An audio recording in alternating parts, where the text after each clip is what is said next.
Hello my dear student, मैं मनोज शर्मा आपके अपने YouTube channel maths planet institute पर आपका हार्दिक स्वागत करता हूं। प्रीवियस लेक्चर में हमने यूनिट नंबर 2 को स्टार्ट कर दिया था और डेफिनेशन भी पढ़ी थी अनुकोण प्रतिचित्रण की और तुल्यकोणीय रूपांतरण की। इन दोनों की डेफिनेशन हमने पढ़ लिया था। अब आज के लेक्चर में हम कर रहे हैं एग्जाम्पल नंबर से स्टार्ट कर रहे हैं एग्जाम्पल से। तो देखो, पहली बात मैं आपको बता देता हूँ कि ये चैप्टर थोड़ा सा हो सकता है कि आपके लिए नया है। नया ऐसे मतलब कि आपकी डेफिनेशन थोड़ी सी मान लो प्रॉब्लम हो रही होगी कि भाई समझने में थोड़ी दिक्कत आ रही होगी।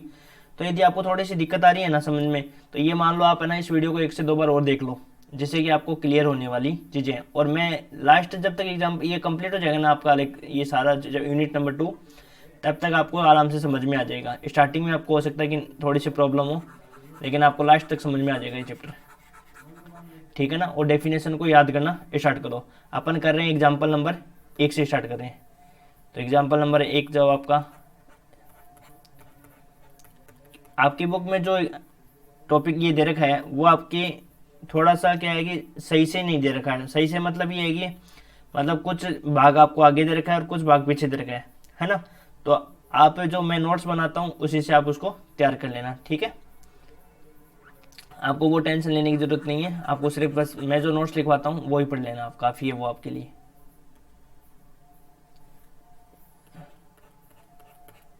एग्जाम्पल लिखो, प्रदर्शित कीजिए। पहला एग्जाम्पल कर रहे हैं आज के लेक्चर का। प्रदर्शित कीजिए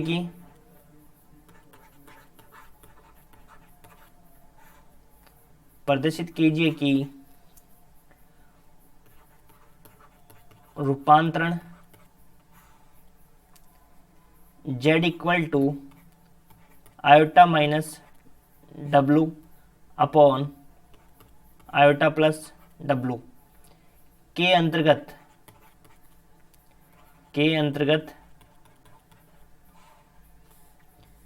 v is greater than and equal to 0 से निरूपित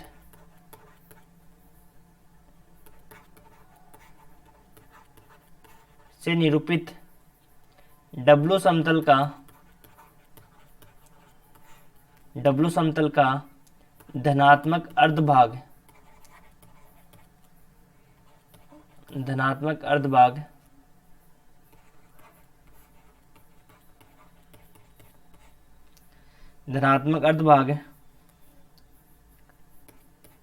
जेड समतल में वर्तीय क्षेत्र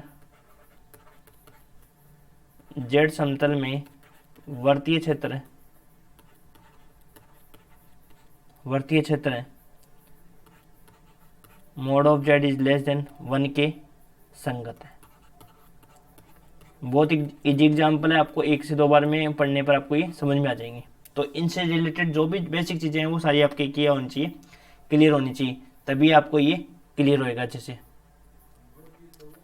अदरवाइज आपकी ये चीज़ें क्लियर नहीं होगी, ठीक है।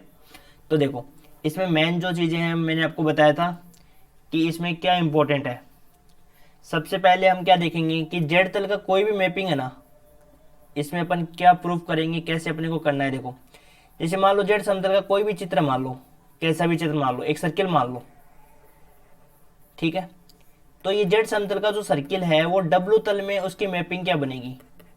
जेड तल का कोई भी आपका मैप है, यदि वो सर्किल बन रहा है, कुछ भी बन रहा है चित्र, कुछ भी फिगर उसका बन रहा है, तो डब्लू तल में उसकी मैपिंग किस प्रकार होगी। या तो ये जो सर्किल बना है तो वो सर्किल ही बनेगा, या कोई स्ट्रेट लाइन बनेगी, या मान लो कोई वक्र बनेगा, या कोई कर्व बनेगा।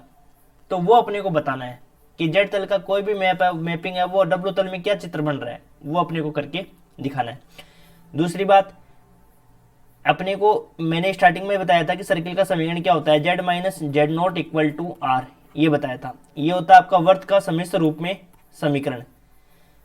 यदि अपन कार्तीय रूप में बात करें तो कार्तीय रूप में आपने पढ़ा होगा x square plus Y square equal to R square, या x माइनस एच का square plus Y minus K का square equal to R square. इसका सेंटर तो क्या होता था, h कोमा के होता था, और इसका सेंटर क्या होता था, 0,0। एक ऐसा सर्किल जिसका सेंटर क्या होता है, h कोमा के, और रेडियस क्या होती है, r होती है। तब कार्तीय रूप में क्या होता है, अक्ष और y होता है, जबकि ध्रुवीय रूप में क्या होता है, r और थीटा, ये ध्रुवीय रूप होता है। और समिश्र रूप में क्या होता है, जेड और जेड नॉट। ठीक है, तो ये कौन से सर्किल का समीकरण है, ये ऐसे सर्किल का समीकरण है जिसका सेंटर क्या है 0,0 और रेडियस क्या है आर है। और ये एक ऐसे सर्किल का समीकरण है जिसका सेंटर क्या है h, k और रेडियस क्या है आर है। ये तो आपका कार्तीय रूप में होता है, ये तो क्या होता है आपका कार्तीय रूप में। लेकिन अपन पढ़ रहे हैं कॉम्प्लेक्स एनालिसिस, तो कॉम्प्लेक्स एनालिसिस में जो सर्किल का समीकरण होता है वो सर्किल का समीकरण क्या होता है, वो इस प्रकार से होता है Z minus Z naught equal to R. इसको अपन कैसे पढ़ेंगे, इसको पढ़ेंगे कि एक ऐसा सर्किल जिसका सेंटर, एक ऐसा सर्किल जिसका केंद्र, जिसका केंद्र क्या होता है जेड नोट और रेडियस क्या होती है आर। जब मेरी पहली क्लास थी इंट्रोड्यूशन क्लास, उस क्लास में मैंने आपको ये बताया था कि एक ऐसा सर्किल जिसका सेंटर क्या हो, जिसका केंद्र तो क्या हो जेड नोट और रेडियस क्या हो आर हो, ऐसा समीकरण बताया था। और यदि मान लो इसका केंद्र है वो मान लो मूल बिंदु है, यदि इसका केंद्र क्या हो मूल बिंदु हो, तो इसका केंद्र यदि मूल बिंदु होगा तब इस समीकरण जो समीकरण बनेगा वो ये बनेगा Z minus 0 equal to R, और इसको लिखेंगे अपन mod Z equal to R. और इसको कैसे पढ़ेंगे, एक ऐसा सर्किल जिसका सेंटर तो क्या है मूल बिंदु और रेडियस क्या है आर है। ठीक है, तो ये अपना यदि ऐसा सर्किल जिसका सेंटर क्या हो 0,0 मूल बिंदु हो और रेडियस क्या हो आर हो, ये एक ऐसा सर्किल जिसका सेंटर क्या हो जेड नॉट या जेड 0 और रेडियस क्या हो आर हो। ठीक है, ये अपन पढ़ते हैं किसमें, कॉम्प्लेक्स एनालिसिस में। तो आपको समझ में आ गया कि कॉम्प्लेक्स एनालिसिस में जो सर्किल का समीकरण होती है वो क्या होती है, Z minus Z naught equal to R. एक ऐसा सर्किल जिसका सेंटर क्या हो जेड नॉट और रेडियस क्या हो आर हो। यदि सर्किल का सेंटर है वो मूल बिंदु हो तो तब समीकरण होता है Z minus 0 equal to R, तो mod Z equal to R. और mod Z equal to R को अपन पढ़ते हैं एक ऐसा सर्किल जिसका सेंटर क्या हो 0,0 और रेडियस क्या हो आर हो। ठीक है, ये चीज समझ में आ गई। अब देखो, यदि आपको इस इक्वेशन में आपके जो चीजें दे रखी है वो चीजें आपको समझ में आ गई ना, तो ये मान लो इक्वेशन करना इतना हार्ड नहीं पड़ेगा, लेकिन बेसिक टर्म्स आने चाहिए कि आपका जेड तल में है उस सर्किल का समीकरण क्या होता है, डब्ल्यू तल में क्या होता है, या डब्ल्यू तल में क्या क्या चीजें होती हैं।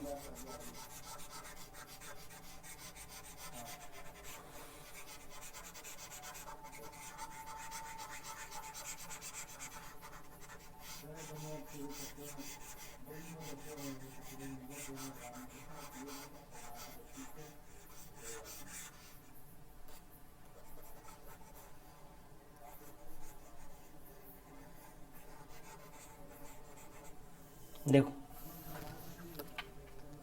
एक चीज और देखो, जेड तल की बात करें अपन, ये कौन सा अक्ष होता है, एक्स अक्ष होता है, और ये कौन सा अक्ष होता है वाई अक्ष होता है। एक्स अक्ष पर तो क्या होता है वाई इक्वल टू 0 होता है, और वाई अक्ष पर क्या होता है एक्स इक्वल टू 0। यदि अपन डब्ल्यू तल की बात करें तो ये डब्ल्यू तल होता है, उसमें ये यू होता है, यू अक्ष होता है, ये वी अक्ष होता है। तो इसे लिखते हैं डब्ल्यू बराबर यू प्लस आयोटा वी, और जेड बराबर क्या लिखते हैं एक्स प्लस आयोटा वाई। ठीक है, तो यहाँ पे क्या होता है v इक्वल टू 0 होता है, और यहाँ पे क्या होता है u इक्वल टू 0 होता है। ठीक है, यहाँ पे तो v इक्वल टू 0 होता है और यहाँ पे क्या होता है u इक्वल टू 0 होता है। ठीक है, अब अपन इस क्वेश्चन में चलते हैं, और इस क्वेश्चन से पहले मैं आपको एक बार अनुकोण प्रतिचित्रण और तुल्य कोणीय रूपांतरण की परिभाषा बता देता हूँ। अनुकोण प्रतिचित्रण और तुल्य कोणीय रूपांतरण की, इसको मैंने लास्ट लेक्चर में बताया था, एक बार वापस समझा देता हूँ तो चीज़ें आपकी क्लियर हो जाएगी। यदि छोटे छोटे चीज़ें क्लियर करते रहोगे ना तब आपको एग्जाम्पल समझ में अच्छे से आ जाएंगे। अनुकोण प्रतिचित्रण में क्या था कि मान लो दो वक्र दे रखे हैं आपको, जेड तल में क्या दे रखे हैं, दो वक्र दे रखे हैं, C1 और C2 है। इनका प्रतिच्छेदन बिंदु क्या था जेड नोट था। ठीक है, और इसका प्रतिबिंब जो वक्र दे रखा था, प्रतिबिंब जो वक्र था डब्ल्यू तल में वो क्या था, दो वक्र मान लिए थे, एक का तो मान लिया था गामा 1 नाम और एक का मान लिया था गामा 2। ठीक है, और इनका प्रतिच्छेदन बिंदु मान लिया W0 मान लिया। ठीक है, अब देखो गामा 1 और गामा 2 का प्रतिच्छेदन बिंदु क्या है Z0।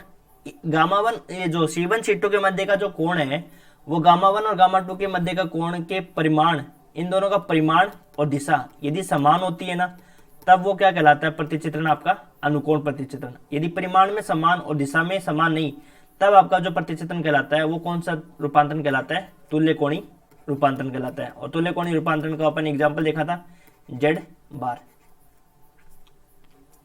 जेड बार देखा था ना, जेड बार।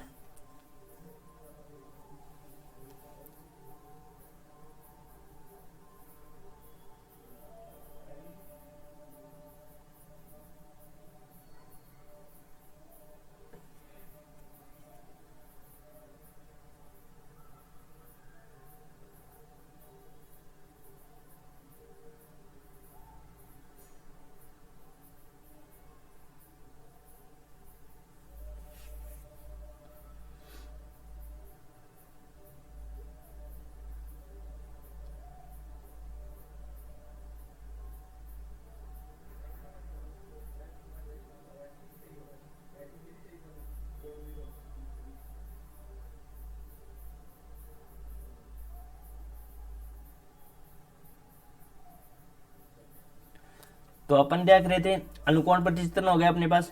अब अपन देख रहे हैं तुल्य कोणीय रूपांतरण। तुल्य कोणीय रूपांतरण कौन सा होता है कि यदि मान लो परिमाण में तो समान परंतु दिशा में नहीं हो, तब वो आपका जो प्रतिकरण जो प्रतिचित्रण या रूपांतरण कहलाता है वो क्या कहलाता है, तुल्य कोणीय रूपांतरण। वो क्या था, W बराबर जेड बार। उसके लिए मैंने एग्जाम्पल बताया था, 1,1 एक पॉइंट लिया था, उसका अपन ने देखा था 1,-1 है ना। दोनों का परिमाण समान था परंतु दिशा में नहीं था, तो वो प्रतिचित्रण आपको क्या लाता है, तुल्य कोणीय रूपांतरण।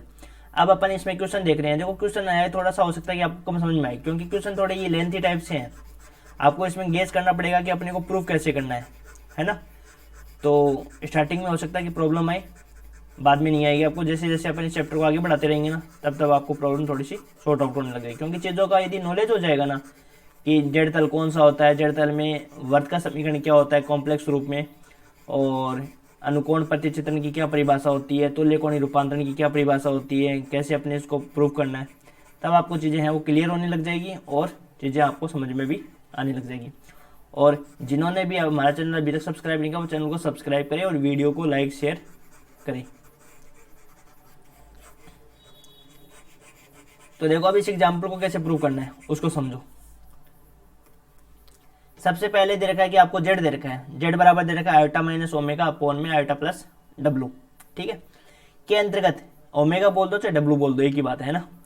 तो v is greater than and equal to 0 बोल रहा है, v is greater than and equal to 0 बोल रहा है। तो v इज ग्रेटर देन 0 का मतलब क्या होता है, v is greater than and equal to 0 का मतलब क्या होता है, दो केस होते हैं, या तो v इक्वल टू क्या होगा 0 होगा, या तो क्या होगा v इक्वल टू 0 होगा, या v क्या होगा ग्रेटर देन 0 होगा, ठीक है। ये दो केस दे रखे आपको, v इक्वल टू 0 और v इज ग्रेटर देन 0। ये किस तल में दे रखे हैं, w, ये आपको w तल में दे रखा है, ठीक है। ये बोल रहा है कि w समतल का जो धनात्मक अर्धभाग है, धनात्मक अर्धभाग मतलब v is equal to 0, v is equal to 0 कहाँ होता है, ये लाइन होती है v इक्वल टू 0 वाली, तो ये लाइन होती है v इक्वल टू 0, बताया था ना v इक्वल टू 0, और ये होती है u इक्वल टू 0 का धनात्मक अर्धभाग है। धनात्मक भाग कौन सा होता है, ये वाला भाग, ये वाली लाइन, और इसके ऊपर वाला भाग है वो धनात्मक भाग होता है। ये वाली लाइन बोल रहे हैं तो v is greater than equal to है, तो v equal to 0, v equal to 0 वाली लाइन तो ये हो गई, और v is greater than equal to 0 का v इज ग्रेटर देन 0 वाला पार्ट कौन सा हो गया, ऊपर वाला part.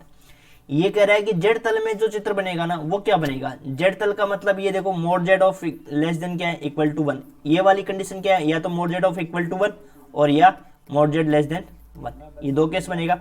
Mode Z equal to 1 का मतलब क्या होता है, सर्किल की बाउंड्री, भाई इसको क्या पढ़ेंगे, सर्किल का समीकरण ही तो है, एक ऐसा सर्किल जिसका सेंटर क्या है मूल बिंदु और रेडियस क्या है 1 है। तो इसका जो सर्किल का समीकरण बनेगा वो सर्किल का समीकरण क्या बनेगा, भाई सर्किल की बाउंड्री की बात करें तो ये सर्किल की बाउंड्री क्या बनेगी, mod Z of equal to 1, और लेस देन का मतलब क्या होता है, लेस देन का मतलब होता है कि उसके अंदर वाले पॉइंट, आपने पढ़ा होगा ना, देखो मोड जेड इक्वल टू 1 का जो चित्र बनता है वो कैसे बनता है, वो सर्किल की बाउंड्री, और mod Z of less than 1 का मतलब होता है उस सर्किल के अंदर वाले पॉइंट, और mod Z of is greater then 1 का मतलब क्या होता है, उस सर्किल के बाहर वाले बिंदु, ये वाला बिंदु, उस सर्किल के बाहर वाला बिंदु, ठीक है। ये होता है आपके mode Z of equal greater than 1, और ये होता है लेस देन 1, और ये होता है इक्वल टू 1। अब अपने को जो सिद्ध करना है वो सिद्ध करना है कि ये जो वाला भाग बन रहा है ना v is greater than equal to वाला, ये आपका किस में कन्वर्ट होगा, एक सर्किल में कन्वर्ट होगा। ये अपने को प्रूफ करके दिखाना है, और वो प्रूफ अपन मैथमेटिकल तरीके से प्रूफ करके दिखाएंगे। तो अपन कैसे कैसे प्रूव करेंगे, तो अपन प्रूव करेंगे जैसे सबसे पहले मान लेंगे कि v इज ग्रेटर देन, सबसे पहले तो अपन यहाँ से क्या निकाल लेंगे, मोड जेड का मान निकाल लेंगे, और फिर अपन क्या कर देंगे, कंडीशंस को पुट कर देंगे, और कंडीशंस को पुट करके ऐसी वाली कंडीशन अपन प्रूव कर देंगे। ठीक है, तो देखो कैसे प्रूव करेंगे। सबसे पहले अपन लिखते हैं जेड बराबर iota minus W.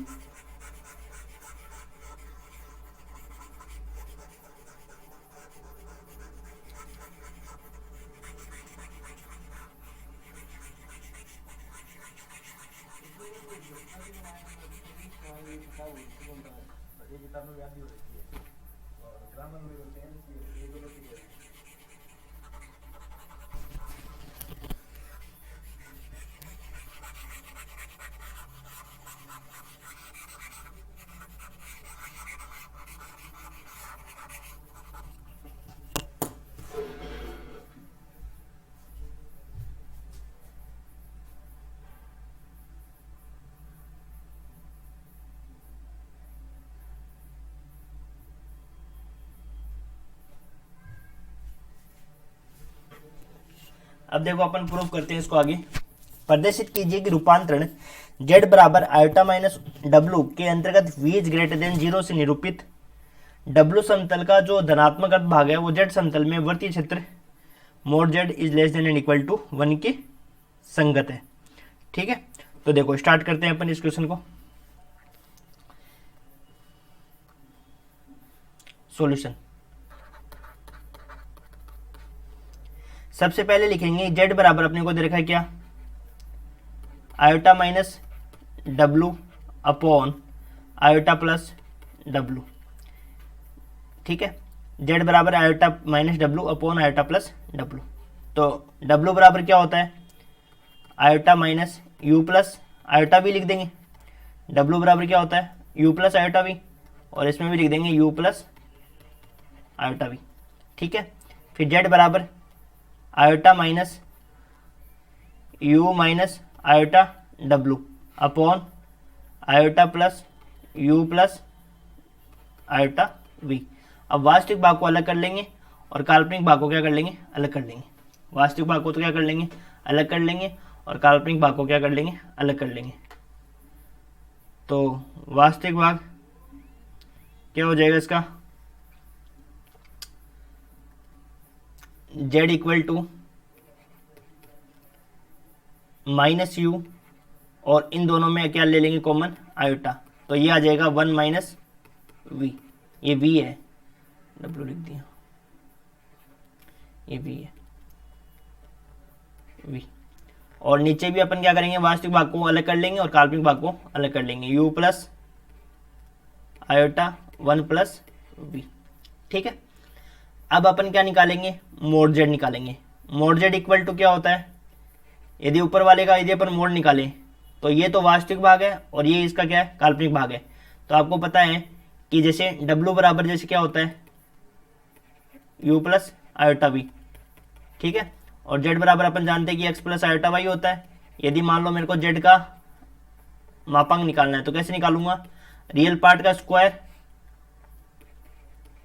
Real part of z का square plus imaginary part of z का स्क्वायर, यही तो निकालते हैं। अब ऊपर वाले में रियल पार्ट क्या है, x स्क्वायर, और इमेजिनरी पार्ट क्या है, y, तो y का स्क्वायर। ठीक है, ये है ना। तो अब इसको सोल्व करेंगे तो माइनस यू का तो क्या हो जाएगा, स्क्वायर हो जाएगा, और 1 माइनस वी का स्क्वायर हो जाएगा।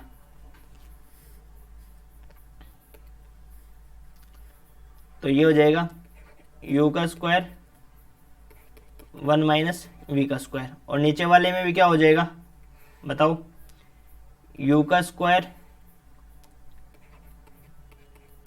1 प्लस वी का स्क्वायर। ये हो गई आपके समीकरण संख्या 1। यहाँ तक समझ में आ गया। हमने कुछ भी नहीं किया, इसमें w की जगह क्या रखा है, u प्लस आयोटा वी रखा है। तो फिर हमने रियल पार्ट को अलग किया और इमेजिनरी पार्ट को क्या किया है, अलग किया है। ठीक है, उसके बाद में हमने क्या निकाला है, मोड जेड का मान निकालना है, मापांक का मान निकालना है। तो मापांक निकालने पर हमें क्या मिला, ये मिल गया। अब अपने को क्या ले, अब क्या करना है, v is greater than equal to वाला पार्ट लेना है ना। तो अपन क्या करेंगे, केस 2 लेंगे। एक बार तो इक्वल टू 0 लेंगे और एक बार क्या लेंगे, ग्रेटर देन 0 लेंगे। तो देखो case first,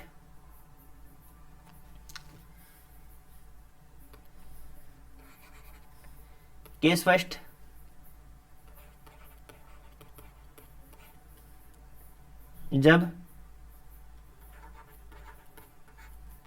v equal to ले लिया हमने 0, तब समीकरण 1 से क्या होगा, तब समीकरण 1 में जो जहां जहां v है ना वहां पे क्या रख देंगे, 0 रख देंगे। तो रखो मोड z इक्वल टू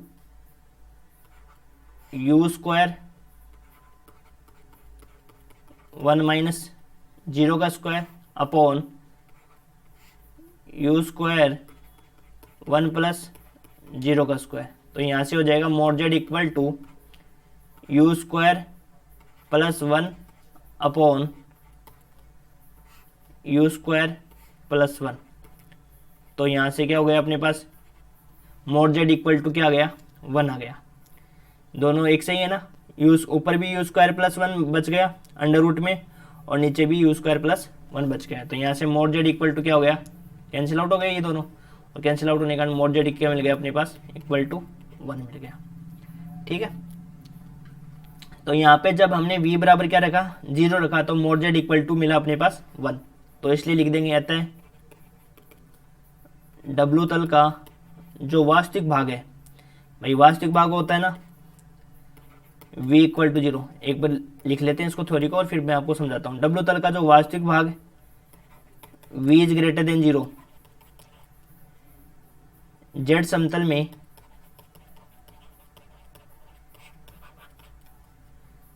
समतल में वर्त मोड z इक्वल टू 1 की परिधि के समवर्ती है।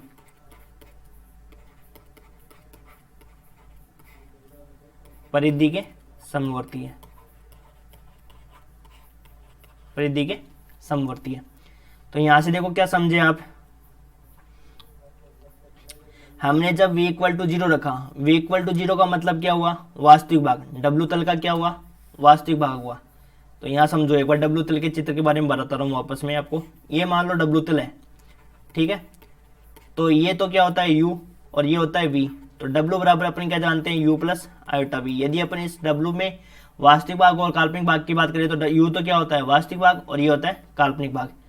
तो इसमें वास्तविक भाग v इक्वल टू 0, भाई यहाँ पे समीकरण क्या होता है, v इक्वल टू 0।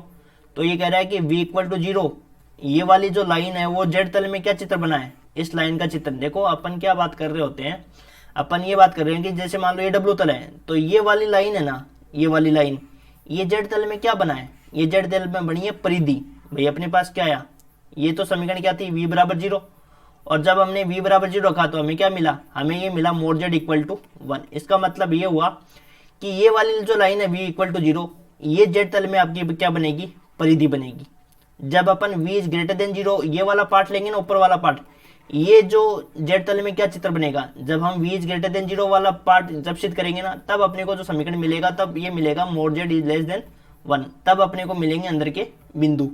तब अपन कह देंगे कि जो v is greater than equal to 0 वाला पार्ट है वो अपने को एक सर्किल मिला है, और जिसके अंदर वाले बिंदु अब काउंट करेंगे। ठीक है, आगे समझ में। तो अपने को जब v इक्वल टू, पहला जो केस लिया v इक्वल टू 0 है, वो अपने को मिल गया सर्किल की बाउंड्री। ठीक है, अब अपन बात करेंगे दूसरे केस में v इज ग्रेटर देन 0 वाले, उस वाले में अपने को क्या मिलेगा, मोड z है वो लेस देन 1 मिलेगा। तो देखो कैसे मिलेगा, इसको प्रूव करेंगे। तो हमने लिख दिया कि डब्ल्यू तल का जो वास्तविक भाग है ना, v इज ग्रेटर देन 0, वो अपने को मिल गया जेड समतल में सर्किल, और सर्किल का समीकरण आपको पता है मोड z इक्वल टू 1 की परिधि के समवर्ती है, मतलब उसके बाउंड्री अपने को मिली है। जब हमें v इक्वल टू 0 रखा ना, तब हमें मिला जेड तल में सर्किल, और सर्किल की हमें क्या मिली है, ओनली बाउंड्री मिली है। लेकिन जब हम v इज ग्रेटर देन 0 वाला पार्ट सिद्ध करेंगे, तब हमें मिलेगा इस सर्किल के अंदर वाले बिंदु। तो केस सेकंड लेंगे। अब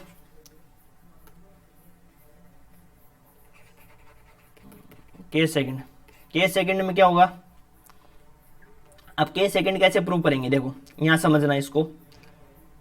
v इज ग्रेटर देन 0 होता है, ये अपने लेके रखा केस है ना, जब v इज ग्रेटर देन 0। देखो चूंकि अपन जानते हैं कि माइनस v है वो v से छोटा होता है कि नहीं होता है, अपन बनाने की सोच रहे हैं यहाँ पे। देखो मोड जेड इक्वल टू अपने पास क्या था, you square plus 1 - v² upon U square plus 1 + v², ये बनाने की सोच रहे हैं। तो यहाँ देखो ये जो -v है वो +v से छोटा होता है ना, होता है कि नहीं होता है। दोनों तरफ हमने एक जोड़ दिया, तब इनइक्वलिटी के साइन में कोई फर्क नहीं पड़ेगा भाई, समान संख्या जोड़ सकते हो आप, कोई प्रभाव नहीं पड़ेगा। दोनों का स्क्वायर करेंगे तब भी कोई इफेक्ट नहीं पड़ेगा, दोनों का स्क्वायर करेंगे तो भी कोई इफेक्ट नहीं पड़ेगा ना। ऐसा वाला केस बनाएंगे हम, देखो इस प्रकार से बनाएंगे। देखो 1 - v² बना देंगे, फिर यू स्क्वायर जोड़ देंगे, फिर अंडर रूट ले लेंगे। तो फिर हमने क्या कर दिया, स्क्वायर कर दिया बोथ साइड। फिर दोनों तरफ हमने क्या कर दिया, यू स्क्वायर जोड़ दिया।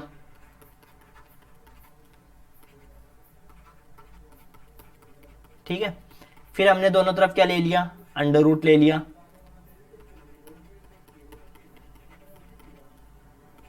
दोनों तरफ क्या ले लिया, अंडर रूट।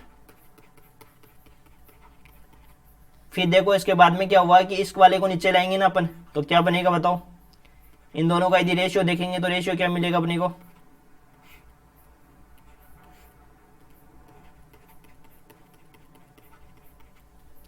<1 मिल जाएगा। क्या मिल जाएगा, <1 मिल जाएगा। देखो इस सेकंड वाले केस को ध्यान से देखना कि हमें क्या प्रूव करना है, हमें ये प्रूव करना है कि मोड जेड को मान <1 सिद्ध करना है। तो <1 दिखाने के लिए अपन क्या करेंगे बताओ, <1 दिखाने के लिए अपन करेंगे कि -v है वो v से छोटा होता है। इस प्रकार का केस बनाना। देखो हमने सबसे पहले दिखा दिया कि -v है वो +v से छोटा होता है। फिर हमने क्या करा, दोनों तरफ एक जोड़ दिया, फिर हमने दोनों तरफ यू स्क्वायर जोड़ दिया, फिर दोनों तरफ हमने क्या ले लिया, अंडर रूट ले लिया। तो इस प्रकार से ये क्या बन गया अपने पास, जेड बन गया। ठीक है, आगे समझ में।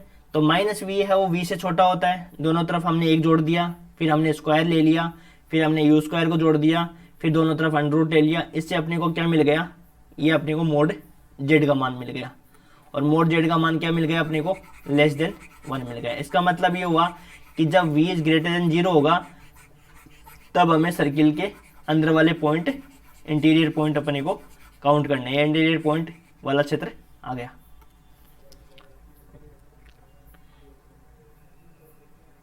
देखो क्वेश्चन एक बार में नहीं समझ में आए तो आप इस वीडियो को 1 से 2 बार देखोगे तब आपको अच्छे से क्लियर हो जाएगा। तो ये अपने को मिल गया मोड जेड का मान <1 मिल गया। तो लिख देंगे अतः डब्लू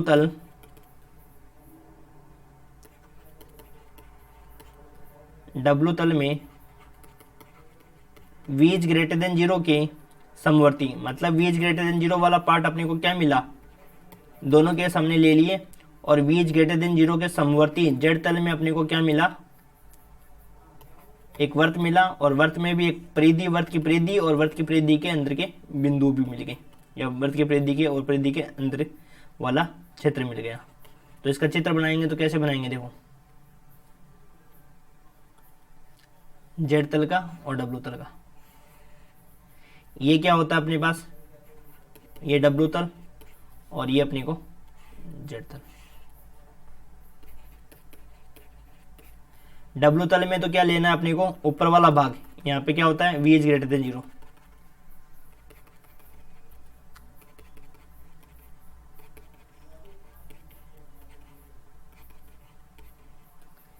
ये वाला जो पार्ट है वो अपने को क्या है, ये वाला पार्ट है v > 0 और ये वाला पार्ट अपने पास v = 0।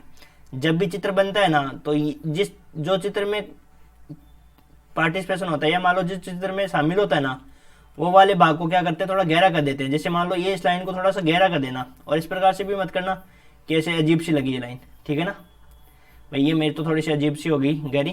तो आपको क्या करना है, उस लाइन को थोड़ा गहरा कर देना, जिससे वो चित्र में ऐसे लगे कि वो अलग दिखे कि भाई हाँ ये चित्र में शामिल है। ठीक है, और हमें ये v > 0 वाला और ये ux हो गया, ये vx हो गया ना, और ये अपने पास इसमें x। और तो अपने जब क्या लिया, v = 0 वाली लाइन किसमें कन्वर्ट हुई थी, सर्किल में।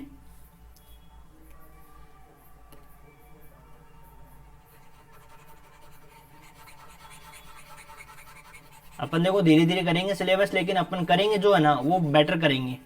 ये नहीं अपन 15 यूनिट पे पढ़ के चले जाए और 15 यूनिट पढ़ के भी चले जाए और अपने को कुछ वहाँ पे याद भी ना हो या कुछ आए ना, चाहे यूनिट से कम करके चल जाओ, पर यूनिट जो करके जाओ ना वो बेटर करके जाओ। ये अपने को मिलेगा एक सर्किल, और इस सर्किल का समीकरण क्या हो जाएगा, mod Z and equal to less than and equal to 1। ये आपका हो जाएगा जेड तल।